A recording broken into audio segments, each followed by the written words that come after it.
Halo semua, perkenalkan, nama saya Gabriel Marsal Danajaya. Saya adalah murid SMA Penabur Kelapa Gading. Hari ini, saya akan membahas kritikan sastra novel saya yang berjudul Funiculi Funicula, Kisah-Kisah yang Baru Terungkap. Video ini dibuat sebagai presentasi untuk tugas bahasa Indonesia saya. Untuk mengkritik karya novel tersebut, saya akan menunjuk dan membicarakan tentang 3 masalah yang menonjol dari isi novel. Masalah-masalah ini berkisar pada tema yang sama, yaitu konsep dan jenis terapi. Sebelum pembahasan dimulai, saya ingin memberitahukan tentang novel saya. Funiculi Funicula, Kisah-Kisah yang Baru Terungkap adalah sebuah karya novel yang bergenre fantasi. Novel ini ditulis oleh Toshikazu Kawaguchi dan diterbitkan oleh Gramedia pada tahun 2022. Agar kalian mengetahui materi yang akan dikritik dalam novel, sebaiknya saya meringkas isi novel tersebut. Funiculi Funicula, Kisah-Kisah yang Baru Terungkap adalah kumpulan kisah yang diceritakan dari sudut pandang tokoh yang melakukan perjalanan waktu. Kisah pertama menceritakan tentang seorang pria yang ingin melakukan perjalanan ke masa 22 tahun yang lalu. Pria ini meminta bantuan dari sobatnya yang sudah lama meninggal. Yang kedua, tentang seorang yang baru saja kehilangan ibunya dan ingin melakukan perjalanan ke masa ketika ia masih hidup untuk berbicara dengannya. Yang ketiga adalah kisah tragis tentang seorang pria yang mengetahui waktu kematiannya. Pria ini melakukan perjalanan ke masa depan untuk memeriksa keadaan pacarnya setelah ia meninggal. Terakhir, seorang detektif kembali ke titik waktu tepat sebelum kematian istrinya untuk memberinya sebuah hadiah ulang tahun. Begitulah sinopsis kisah-kisah novel tersebut. Sekarang, kita tiba di bagian utama video ini, yaitu pembahasan isu-isu yang menonjol dari berbagai macam kisah dalam novel.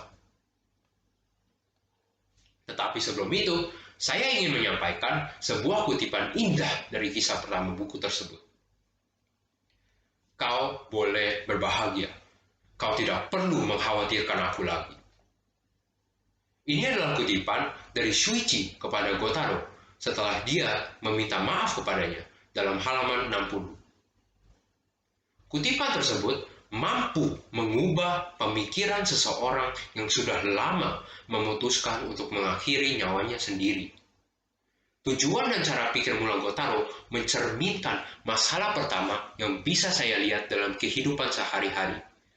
Masalah tersebut adalah perasaan berdosa yang dia alami orang yang sedang kehilangan. Dalam cerita pertama, Gotaro merasa bersalah terhadap anak Shuichi karena ia telah menyimpan rahasia penting darinya.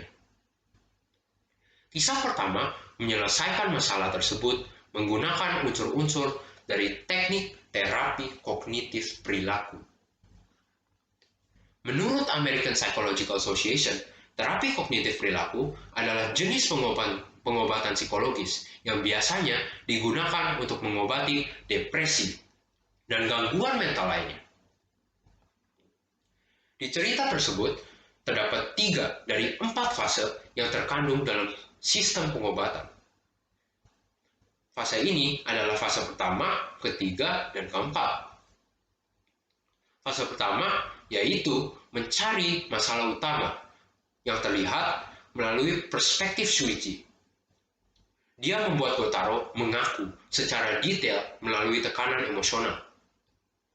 Fase ketiga adalah membuat cara untuk mengubah kebiasaan pasien berpikir negatif. Begitu Gotaro mendapatkan perspektif tersebut dan kembali ke masa kini, dia sudah langsung memulai mempraktikkan cara tersebut. Ini adalah fase terakhir dari teknik terapi tersebut. Akan tetapi, ada berbagai aspek dalam cerita-cerita yang tidak tepat berdasarkan teknik terapi kognitif perilaku yang sesungguhnya. Terapi ini tidak spontan. Alasannya adalah karena adanya sebuah bagian dalam otak yang bernama korteks dorsolateral prefrontal. Dalam bagian ini, terjadinya penolakan terhadap perubahan pola pikir susah dihindari. Hal tersebut bisa diatasi melalui praktik yang lama, sebuah hal yang tidak diperlihatkan di cerita tersebut. Itulah semua tentang masalah yang dibahas dalam cerita pertama. Selanjutnya, saya akan membahas isu kedua yang sangat menonjol dalam kisah ketiga, yaitu topik kehilangan tujuan hidup. Hal ini juga berhubungan dengan proses duka. Oleh karena itu, buku menelusurinya dengan menggunakan teknik terapi naratif. Menurut Jody Clark, terapi naratif bisa didefinisikan sebagai alat pembantu seseorang untuk menjadi lebih pandai dalam mengontrol hidup mereka sendiri. Melalui bantuan, pasien bisa memberi makna positif terhadap peristiwa hidup mereka dan memandangnya sebagai narasi yang berbeda dari apa yang sebenarnya telah terjadi.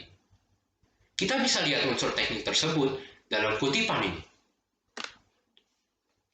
Kalau mulai sekarang kau bahagia, 70 hari nyawa anak itu berarti dipakai untuk kebahagiaanmu. Dengan begitu, nyawanya jadi bermakna. Kaulah yang memberi nyawa anak itu makna. Karena itu, kau harus bahagia. Yang paling mengharapkan kebahagiaanmu adalah anak itu. Itulah kutipan dari Kurata, protagonis cerita ketiga ke pacarnya, Asami, pada halaman 196. Dengan menggunakan bahasa yang tidak asing oleh Asami, dia berhasil mengubah cara ia melihat hidup. Walaupun terapi kognitif perilaku memiliki tujuan yang mirip, terapi tersebut fokus ke fakta dan logika yang bisa menghilangkan pola pikir yang tidak waras. Tetapi dalam situasi Asami, masalahnya lebih ke kesusahannya dalam menghadapi fakta bahwa dia harus menjalani hidup tanpa anaknya. Oleh karena itu, terapi naratif lebih efektif karena yang diperlukannya adalah semacam ide atau konsep positif yang bisa dicerna dan dipercayai olehnya sebagai motivasi hidup. Di saat keadaan pikiran seseorang paling rentan, mereka paling terbuka terhadap ide dan konsep betapapun konyolnya. Konsep fantastis bayi Asami yang paling mengharapkan kebahagiaan darinya sudah cukup untuk memberinya motivasi hidup.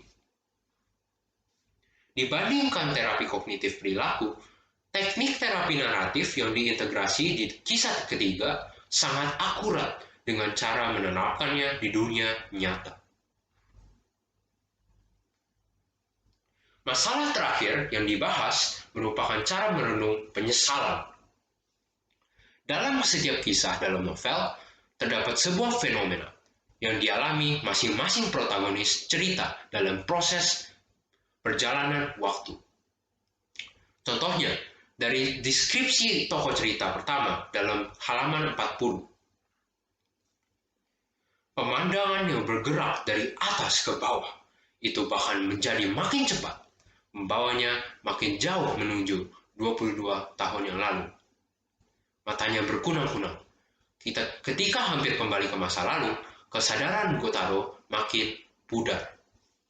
Dari gejala yang dialami Gotaro, bisa diduga bahwa mereka sedang melalui semacam proses terapi pemaparan imajinatif.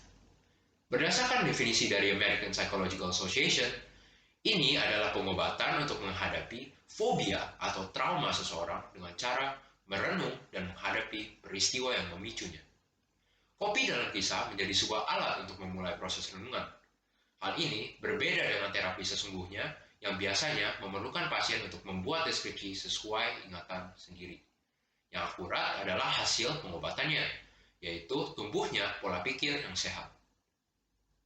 Untuk menyimpul, karya Funiculi Vincula, kisah-kisah yang baru terungkap, memberi pengertian yang akurat tentang tujuan seseorang melakukan terapi. Memang, novel Toshikazu mengandung elemen tidak realistis, tetapi konsep besar jenis-jenis terapi cukup tersampai. Demikian pembahasan kritikan sastra saya. Terima kasih dan sampai jumpa.